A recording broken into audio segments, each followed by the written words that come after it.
So, hello and welcome to the POGcast.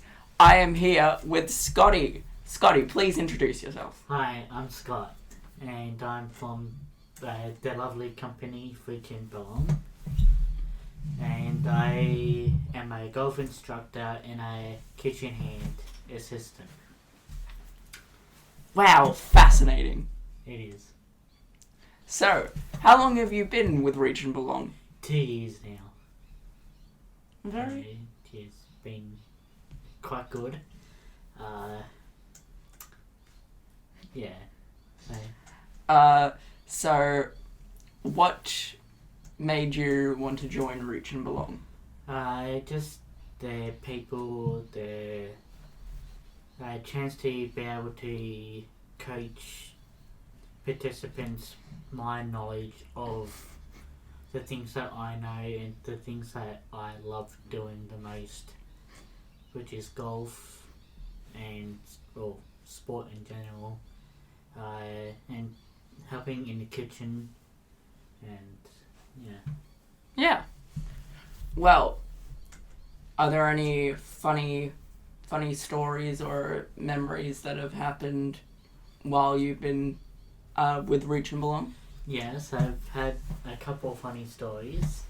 One quite recent was in the kitchen here at the Mount Waverley Bowling Club. We're cutting up an ingredient. I think it was spring onion.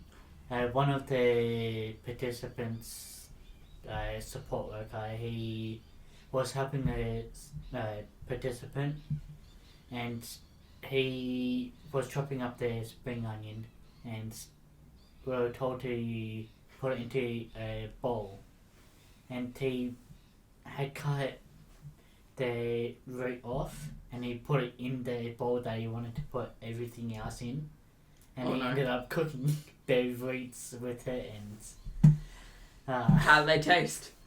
it sort of tasted good, apparently. So at least he had a good root from it. Dude, I don't think you can say that. No. No. I'll leave it in. No!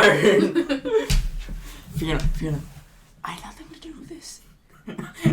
It was your idea as a guest. I had nothing to do with this. Okay. So, aside from that, I must ask you a couple questions. So, one, what is your favourite video game and why is it not Sims? My favourite video game is Pokemon. I love playing Pokemon because I love playing an adventure game, and I find Pokemon sort of challenging for me, and it gives me that adventure that I need to have, and I just love looking at Pokemon, getting to the chance to leveling up my Pokemon, and yeah. You know, fun fact about Vaporeon. Yeah. No, I'm not gonna finish that sentence. Okay. But have you ever done a Nuzlocke before? No. For our people listening, a Nuzlocke is when in a Pokemon game, every region you go to, you can only have one Pokemon, and if that Pokemon faints at any point, it is considered dead and you can no longer use it. So it's a nice little challenge if you're ever wanting to do that. Okay. Good to know. And it's like the first Pokemon you catch in your region, or per region, is the only one you can use. So if you catch the worst possible Pokemon, you have to use that Pokemon for the rest of your run. So everything all good while you're leaning, Phoebe? Just checking Checking what? that everything's running. Oh, well, thank you. Also, all of those things you mentioned on Pokemon, I can do on Sims. level my characters up. Oh, yeah, You can kidnap each time you go to a new city. You kidnap a person and then like just use them until they're dead. Yeah, but Sims is boring, man. Like, you sit there, like, Oh, look, okay. I've got a little floating diamond above my head. Oh, yeah. Ooh. Pressing buttons, and then where Pokemon, at least you can move your character around yourself. Where instead of typing behind a keyboard, pressing, I want that character to move here. I want that character to move there. They have to go to jobs and... Although I am with Phoebe on one aspect, like against Pokemon. Pokemon has an anime, therefore people who like Pokemon are weebs, and I'm not a weeb. I don't like anime. Sue me. I'm not a weeb. I will never be a weeb. I love Pokemon. And yeah. For a second there, I thought you were just gonna say I love weebs. No. No. I just love Pokemon and other anime like Dragon Ball. You are a weeb. I know. Yeah. So Dragon Ball, Naruto. What else have I seen? Can't even remember half the stuff I've seen. That's it. I can think of on top of my head. It's alright. So what is your favorite non-anime like piece of fiction? So like movie / show. I do like watching Marvel cinematic movies, TV shows. My favorite show from Marvel has to be Loki. Yeah, Loki's pretty based. Yeah. Any other like cartoons or like dramas or comedies or anything you like? Doesn't have to be Marvel. Probably Avatar: The Last Airbender is my favorite cartoon-ish anime. Yeah. Yeah. So, yeah. Have you seen the live action movie? No. Good. I've heard that's Good. terrible. Good. Right, well, this has been the very short episode of the podcast. I'm just being told that we've only been going for 8 minutes, and I've run out of things to. 9 minutes now. Oh well, yeah. Now that's 9 minutes. We can end it. Why don't you know? Because I know how much you all love her from all the messages I've been getting. Phoebe, why don't you come and join us? Instead of just sitting in the corner. I don't know what I'm gonna say though. Just say random stuff. Alright, here's my defense for The Sims. Alright. The Sims, you can level up your characters. It is exciting. You can follow them around even though you've told them where to go. You can have therapy in killing anyone you want in the game. There's also mods because you think Sims is so boring. Mods is not boring. Let me tell you that. Countless games have mods. But these mods make it crazy, okay? I can mod Spider-Man to make it so Kermit the Frog is swinging around. Well, then it's not a boring game. Boring games, you can't add mods. Well, the game...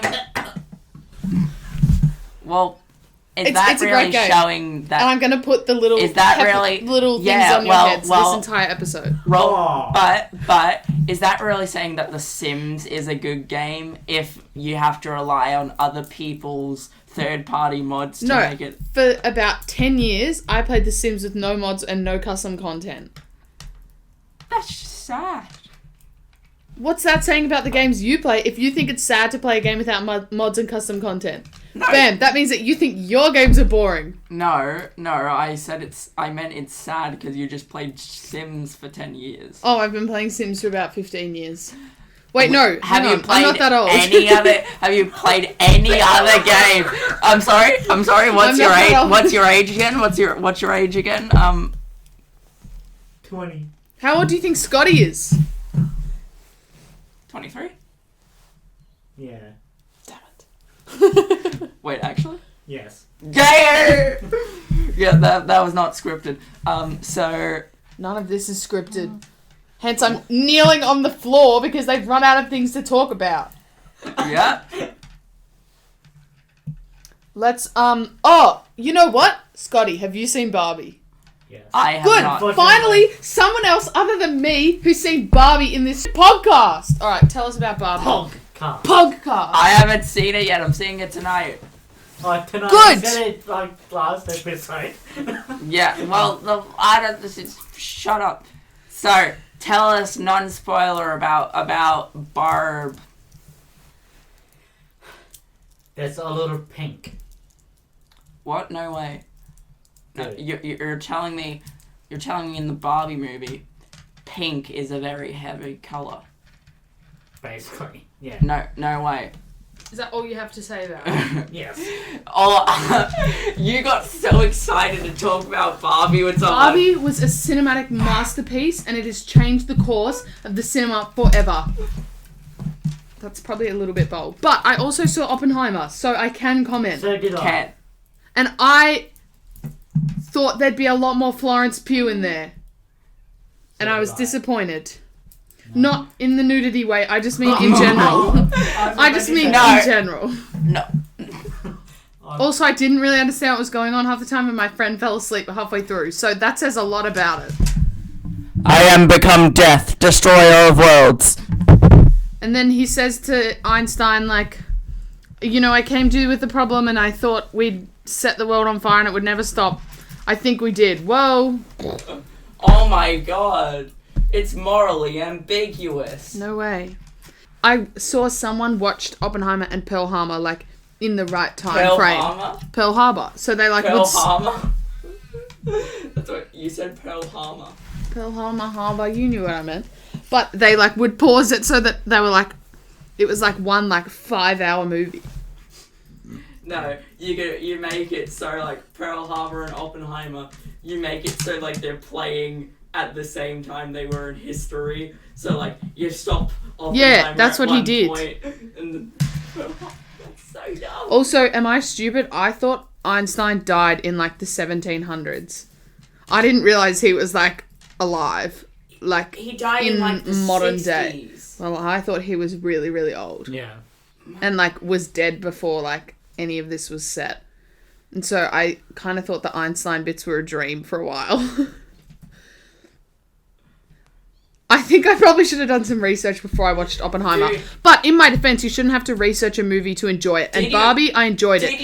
Did you, or did you not, just go watch Oppenheimer just to see naked Florence Pugh? No, that's not true. I went to see it because it's a Christopher Nolan film, and I do like Christopher Nolan's other films. I love Inception, and also I study film at university, which means I should have understood it. But I feel like I have to watch the Christopher Nolan films, even though I haven't really watched, like, any of... What did he do, like, The Dark Knight or something? Yeah. Yeah, I haven't watched that one, but I don't care about superheroes. Were there many explosions? Because it was like, oh my god, oh, there's no CGI, all practical explosions. There were explosions.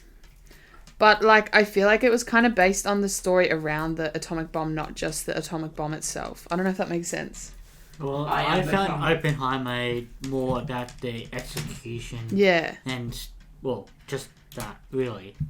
Like, how they made it and, like, who was involved and stuff. And then there was, like, the one big explosion, obviously. But then there was, like, a couple little ones. Yeah. But then you don't see them, like, actually, like, drop the bomb. Does Oppenheimer become Death Destroyer of Worlds? So he just looks like a normal human the whole time. There's no, like, metamorphosis into, like, some evil superhero at the end. No, I get that, but he just... Does he become Death Destroyer? Well, I couldn't work out if he was a villain or I was meant to feel sorry for him. It's morally ambiguous. There is no... Yeah, but he was like... Oh, maybe not he was. Some of the scientists were like, we shouldn't drop the bomb. Like, this is so bad.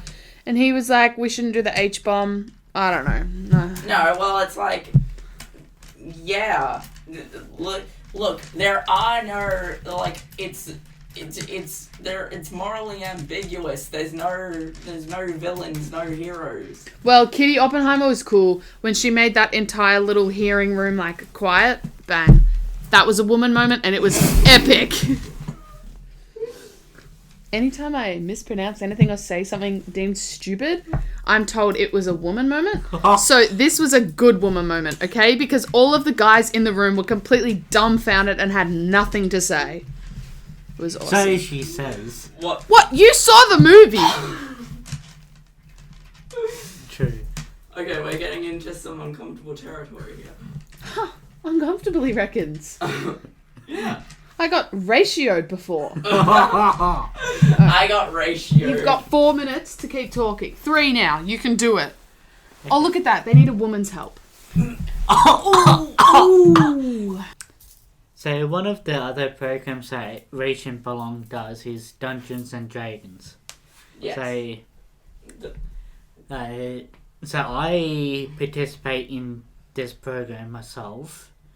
So I've got 2 different characters. So one is a dragonborn and the other is a dwarf. So the dwarf is about 40 something years old. The dragonborn is about 9 years old. And so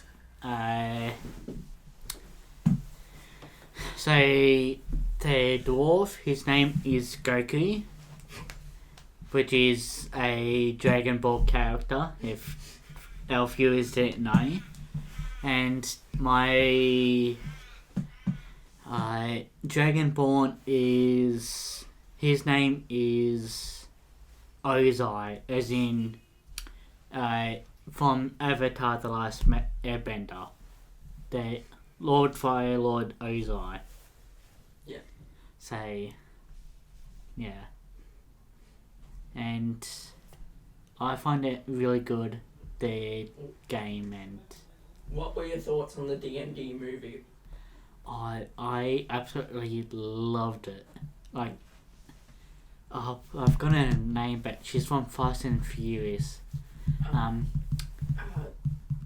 She was awesome in it. And what was her name? Megan Fox? no, she's not in Fast and Furious. Okay. Hang on, I'm going to Google this. Anyway, so my favourite part in the movie, spoilers if you guys haven't watched it, so there's a specific scene in the movie, it's of where they're at this, where they bury people's bodies at that place, and one of the characters, he brought a dead person back to life, and they're asking him questions, and they kept asking, was that a question, was that a question, was that a question, and the guy was like, yes. You've yes. used up all your questions. Yes. Yeah. And they did it like thousands of times, and no, but what about the poor guy? They woke up, but then they didn't ask him the 3 questions, so yes. he can't die again. Yeah. He's just, and like, if you even watched at the end credits, there's an end credit scene of him just there, and it's really depressing. Yeah. He's just like, can someone please ask me the final question? I want to die. Yes. Oh, that was so funny. Well, oh